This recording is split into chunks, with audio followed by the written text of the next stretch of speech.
It's a magical experience when a chapter completely destroys both a theory you had and hype you had, while at the same time making it stronger at the same time, but in a different category. As anybody that follows my channel knows, I had my theory that the Queen of the Heart Kingdom Princess, whichever the translations wants to be consistent to, I had a theory that she was actually Aesir Silva, Noelle's mom, and I was like, okay, you know, we got all this this foreshadowing that she was affected by a devil, and you know, she's extremely powerful. She's got a connection to, you know, water with like her husband or children, and I thought it was a good one. Does not carry weight into the series because we got the reveal of the of her, and it's absolutely not her. It's this girl, or what's her name, is Rolo Pichica. Hard to pronounce that. I'm just gonna call her Rolo, but she looks kind of goofy. I was actually very happy that one of my subscribers was able to think that, you know, the same resemblance that I got was Carly from Yu-Gi-Oh! 5Ds, which made me very happy because I liked that character, and I like this one so far. She seems interesting. She's very, you know, not what to be expected as a extremely powerful queen of a very old kingdom that seems to be hidden and pushed away from all the others. But that's interestingly enough about her. I really liked that she seems to be a bit of a little bit goofy, and here we have the we have Undine like pretty much acting like you know, she's like a nanny to her, and she's just trying to like make sure she stops being such a goof. But we also see Gaja, and Gaja, I don't understand why people have been like trying to hype up, well, not even hype up, like downplay rather, Noelle, when they should be hyping up Gaja. Because Noelle, for one, we already know Noelle is very powerful, and he just straight says that her magic is like at stage 1 with her Valkyrie dress. And because of that, we know that obviously she's not a pushover. Gaja is just very powerful. Because when Vito, when he ended up taking a, you know, one of Noelle's sea dragon roars, that like tore up the entire portion of his body that it touched, and he was captain class. And here we have Gaja, who it hit, and he was perfectly fine. And he had a spell like on him to up his defense, but even if he says if he didn't have that to defend him, he'd be in some trouble. He probably wouldn't have walked away from it, but this is his magic, and his magic is capable of this, so it's fully lined up with his capabilities. I mean, again, this means that he was able to withstand a Sea Dragon Roar with 0 damage. I mean, I don't know how people can, like, look at that and then think that he's not way above Vito, or at least, you know, normal Vito. And that's not including, like, Third Eye Vito, Elf Vito, or Elf Third Eye Vito. But even if he was as, like, barely, like, in that captain level, like, mid-captain level or something in his base form, that's still really impressive, no matter how you look at it. No matter how you look at it, that's really impressive. And I don't know why people are just wanting to downplay him. I mean, even at the point where he like takes it and then instantly zips over and just finds them within like, you know, a couple seconds, and Noelle's just astonished at how fast he is. I'm guessing by that, and you know, the bolts, like a little lightning around him when he does it, I'm hoping that it doesn't deter away from my theory that he isn't a lightning mage, he's a runic mage, and he can, instead of like, oh yeah, I can use lightning, it's like, oh no, I apply my runes to nature, and I'm able to use that magic, whatever type of like nature that my runes attach to. Like if you put it on a tree, it'd probably be, you know, tree magic, put it on a rock magic, or, you know, whatever.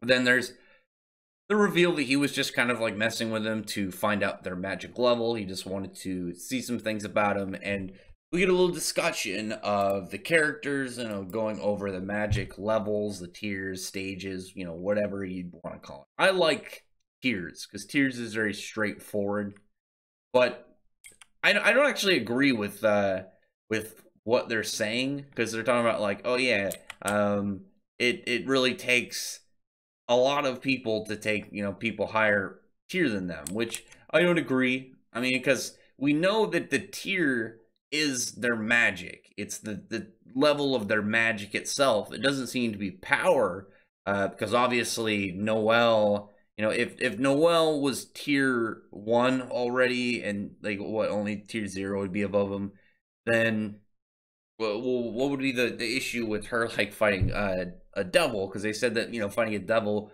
takes at least 1 or higher. So essentially, oh yeah, we only got only a level 0 or level 1 can take him. Well, we know that that's not really the case. That's Noelle. Like, she was not able to.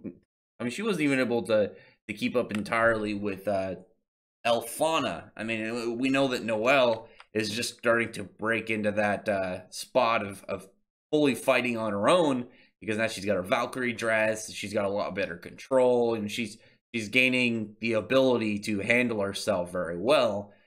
But I'm like, obviously, you can't say like, oh yeah, you know, a tier 3 cannot beat a tier 1. I don't agree with that. I think it's entirely up to how, you know, smart and set up a character is. Plus, we know that magic that counters other magics is very important in Black Clover. Like, straight up, we know that depravity induced, like, demon light magic Patri was, you know, I don't know why I just didn't say dark elf. We know that dark elf Patri was much stronger than Nozel, but Nozel countered him, so he was able to beat him. So, like, I get what they're trying to say. They're probably speaking in a lot more general terms, just like, you know, a generic level 1 and a generic level 3. But tiers. I don't know why I'm saying levels, but you know what I mean. They're just kind of like discussing the basic idea of it. And when Asta is like discussing with her, trying to figure it out, and he's like saying how, because she obviously knows about devils, and he's like trying to say like, oh yeah, a devil is what we came here for. And here's Rolo just lifting up her shirt and showing like this big curse on her stomach, and saying how she's pretty much going to be dead within a year. I want to know. Okay, I'm very curious to know how her role is going to be in the series, and my guess is what pertains to the last couple pages of the chapter, which I'm going to get to in a second. But she essentially says that, oh, interestingly enough, she straight up says the devil Megicula. So this one that we know by name seems to be, you know, getting a lot more traction. I would assume that Megicula is going to be stronger than the word devil, and she's saying that it's going to be the same thing about the Clover Kingdom and the Heart Kingdom, and within a year, they're all going to be gone. They're all going to be taken care of. And then I just get like a little note of her after this, and she's getting she's using her magic, and she's essentially seeing all these different locations all in the kingdom, and then using her mana zone to affect things like, you know, keep areas like with trees watered, and, you know, help the animal life and vegetation. Just being a pleasant girl. And I even thought like the Carly from 5Ds, like, I'm trying to remember, I think she was a reporter. So it's like kind of like, oh yeah, she's sort of doing reporting stuff. She's getting information. She's keeping eyes on things in a similar manner. Obviously, this chick is a magic ruler of a different country, and there was a turned bad for a while reporter chick from a card game universe. But anyway, she definitely seems powerful. She definitely seems very capable. Very goofy and clumsy, but at the same time, she definitely has a presence to her. You even see like that panel where she's like in her full royalty outfit. She's got her crown and a big fancy dress. It just has that queen look. And then you see afterwards that she's like in she's just like in, oh yeah, I'm just hanging out. Don't worry about me. I'm sleeping on a giant like fluff pillow. And then it seems, from what Undine said, is that Megicula is going to be in the Spade Kingdom, because she's saying that, you know, the demon resides in, you know, that land, and because of that, it then leans over to the Diamond Kingdom, where I mentioned. So I had two theories really going up. I had that the Heart Queen was Aesir Silva. That's gone. That's completely gone. And then I was like, well, maybe the Diamond Kingdom will actually end up being the strongest, because they have crazy experimentation. They don't seem to have any limit of where they will go to in order to achieve victory. And then we, like, the last page of this, we see a member of the Spade Kingdom, like, completely decimated the Shining Generals. And I'm just like, well, there goes my whole group, guys. all those dudes that I hyped up and I was interested in seeing of their party gone. I mean, it's I can't be like, well, maybe they'll get back up. I mean, like you see him just like whited out eyes, bloody, completely decimated, and he's just standing there, seemingly fine, seemingly zero effort, and yet there's all these different members of the Dem Kingdom just defeated. Here's this dude from the Spade Kingdom by himself, one guy completely capable of just running a train on them. So that's that's pretty much over for the Diamond Kingdom. And so I'm guessing that the whole comment of when she's like saying how like pretty much similar to her, the Clover Kingdom and the Heart Kingdom are pretty much screwed, is that, you know, here comes the Spade Kingdom. They're getting ready to march for war because here they are taking out Diamond Kingdom. So maybe the Heart Kingdom and the Clover are going to have to team up in order to defeat them. I think that would be a logical way to go about it, because one of the things we know, obviously, you know, in the whole description of the Heart Kingdom, that they were neutral, and so they don't seem to have any issues with the Heart or with the Clover Kingdom, and they don't seem to have any qualm with the possibility of joining with them. Meanwhile, they have their own special magic, and they know about all these, you know, these magic tiers.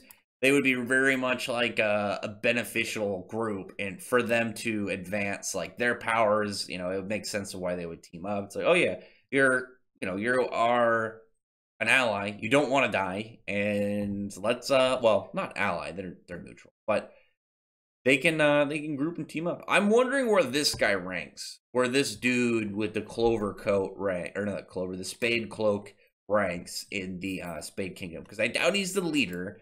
Because why would their leader, you know, invade the other country? It'd be weird. I mean, not against it, but I'm guessing maybe he's like one of their upper, you know, kind of like Magic Captain or Magic Knight Captain equivalent characters, whatever their military rankings are. But he's definitely powerful. I mean, if the Shining Generals, these battle mages, they were captain level, and this dude walked through multiple of them, seemingly with no effort, all at the same time. He's got to be like close to like Julius's level. He's got to be just like straight Magic Emperor, like teetering in that zone. Because I mean, really, who else could do that? Even the elves boosted were not able to treat captains like nothing. They could beat them. We already know that they're, you know, the only reason that a lot of the captains were able to win against like more powerful elves, and really any of the characters won against any of the more powerful elves, is because of straight teamwork and strategy, and the fact that the elves didn't really have any knowledge of more complex and advanced magic, whereas this dude just kind of seems to have traded them like nothing, completely mauled them, and I'm intrigued to see what this guy looks like. I saw the coat, and the first thing I thought of was Crollo from Hunter x Hunter. I don't know, I just, that sick pimp coat. It also kind of looks like Gildarts's coat in part 3 when he came back during the Alvarez War, and he had that really sick coat. And obviously, sick coats are always cool. So, this guy, I gotta imagine what his magic is. And I'm guessing if his grimoire has the same kind of like extra detailed spade as this one, maybe that's their equivalent to the 4-leaf grimoire, because there's got to be something for each of the kingdoms, some equivalent to it. So maybe it's not even going to be like, oh, it's slightly, you know, instead of like, oh yeah, it's an extra leaf for the clover, maybe theirs is like, oh yeah, this is a, I don't know, something embossed spade or whatever. Either way, dang it, it's weird to like have so many theories that you have destroyed in one chapter, but at the same time, it's like, I really like what we got, even if it demolished the things that I was like, maybe this is what's happening. You know, that's when you know that it's that you enjoyed it, because even if the things that you predicted were gone, it's like, well, I still really like this, and now I can work with this. This is also really good. But we'll see next week. We'll see in the next chapter. The next chapter will hopefully get a name for this guy. I mean, he's definitely powerful. I mean, Luck is straight like afraid to fight him. He says he does not want to fight this guy, probably because he knows it'd be a straight decimation. I mean, he's got to have a terrifying magic too if he's able to do like cause fear and luck.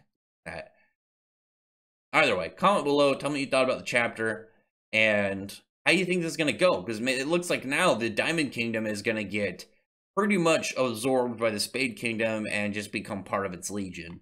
Anybody that isn't will probably just get straight killed. And other than that, you know what I imagine? I imagine like all the big shots in the Spade Kingdom. So you know how kind of like how Patri, you know, he had light magic and then he got demon light magic. It was like, you know, that demonic buffed version. Maybe all of, like the upper Spade characters will have that. They'll have like, oh, this is my magic, and then it's like, oh, I guess I gotta get serious, and then it's like demon version of it. That'd be sick. Like they all get some form of I don't know, blessing by the devil that assuming Magicula that runs their country. Other than that, comment below, tell me your thought about the chapter, and I'd really appreciate if you thumbs up the video, friend the like button, the subscribe button, and check out my other videos. Better than that, I appreciate everyone who's already subscribed. I thank you all for listening. Bye.